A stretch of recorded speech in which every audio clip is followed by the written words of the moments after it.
Hello. হ্যাঁ, কে বলছেন? আপনি কি স্যামের স্ত্রীর কথা বলছেন? আপনার স্বামীর মৃত্যু হয়েছে। আপনার স্বামীর লাশ আমাদের এইখানে জঙ্গলে পাওয়া গেছে।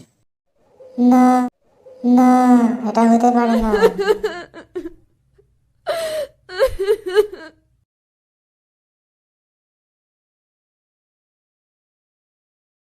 ম্যাডাম, আমরা ওই জঙ্গলে গিয়ে অনেক খোঁজাখুঁজি করেছি, কিন্তু আমরা সেখানে আপনার স্বামীর লাশ ছাড়া কিছুই পাইনি। আপনার স্বামীকে কেউ কোনো ধারালো অস্ত্র দিয়ে তার গলায় আঘাত করেছে, এবং সেই আঘাতের জন্যই আপনার স্বামীর মৃত্যু হয়।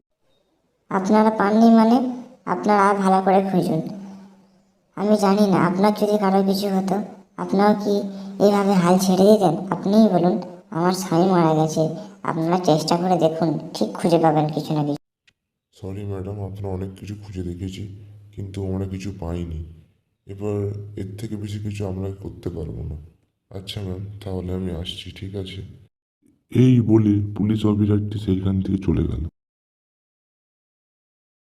এবার মনে হচ্ছে আমাকে ওই গ্রামে গিয়ে ওই রহস্যের সন্ধান করতে হবে। আমিই যাবো ওই গ্রামে, আমার স্বামীকে যে খুন করেছে তাকে ধরার জন্য। কাউকে লাগবে না আমার। এই বলে সে গ্রামের উদ্দেশ্যে বেরিয়ে পড়ল, এবং পরদিন সকালে সে গ্রামে পৌঁছে গেল। সে পুলিশের কাছ থেকে শুনে তার স্বামীরা নাকি রামলালের বাড়িতে আশ্রয় নিয়েছিলেন, তাই সে গ্রামে খুঁজতে লাগলো রামলালের বাড়ি।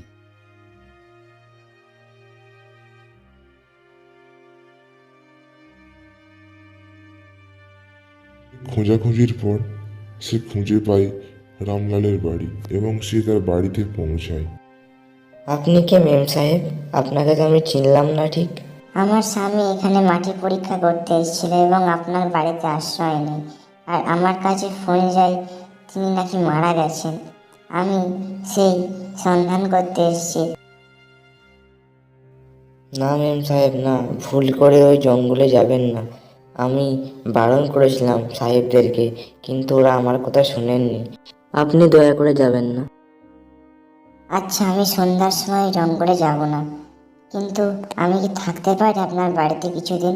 সকালবেলায় ওই জঙ্গলে গিয়ে নয় আমি দেখে আসবো ওখানে কি আছে। আচ্ছা মেম সাহেব, ঠিক আছে, আপনি থাকুন, কিন্তু মেম সাহেব আর সন্ধ্যার পর ওই জঙ্গলের দিকে যাবেন না দয়া করে। এই কথাটা রাখবেন আপনি অন্তত আমার।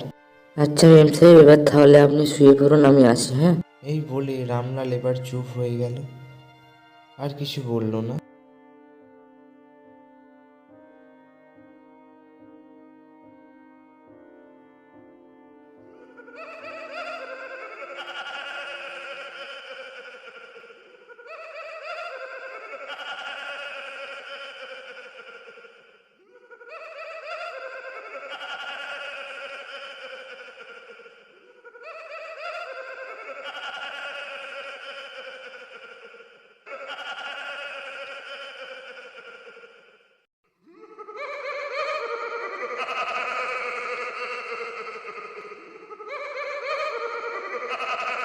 একটি শব্দ শুনে সে উঠে পড়ে। কি মর্মান্তিক হাড় কাঁপানো শব্দ! তাহলে এই শব্দটাই জঙ্গলের দিক থেকে আসছে। আজ আমি এই শব্দের সন্ধান করেই ছাড়ব। হয়তো কোনো মানুষই এই কুসংস্কারী গ্রামের লোকদের ভয় খাওয়াচ্ছে, যাতে তারা জঙ্গলের দিকটা এড়িয়ে চলে।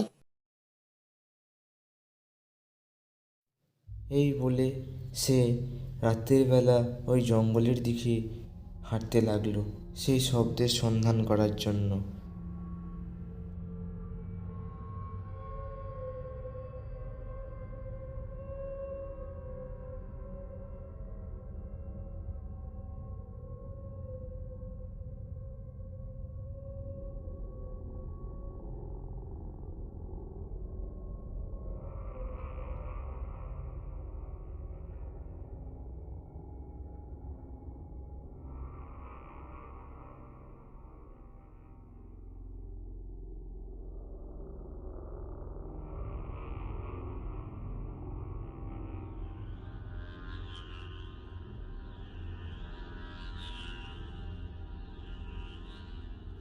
ওই তো, ওইখানে কি একটা বিন্দু বিন্দু আলো দেখা যাচ্ছে।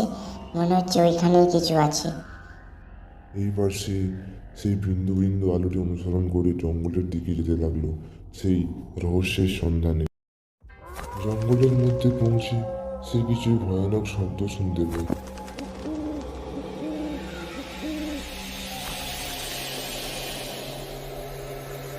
এই তো এখান থেকে শব্দটা মনে হচ্ছে আসছিল, কিন্তু ওই বিন্দুটা গেল কোথায়?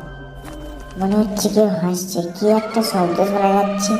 আমার কাছে আসছে শব্দটা, আর একটু এগিয়ে গিয়ে দেখি। সে এবার দেখে অবাক হয়ে গেল, দেখলো তার সামনেটা ধোঁয়া হয়ে আসছে। কে রে তুই? এত রাতে এই জঙ্গলে কি করতে এসেছিস? তোর কি মরার খুব শখ হয়েছে নাকি? আচ্ছা, আজকে আমি তোরই ঘাড় মটকাবো। ডাইনিটি তার দিকে ঝাঁপিয়ে পড়ল তাকে মারার জন্য।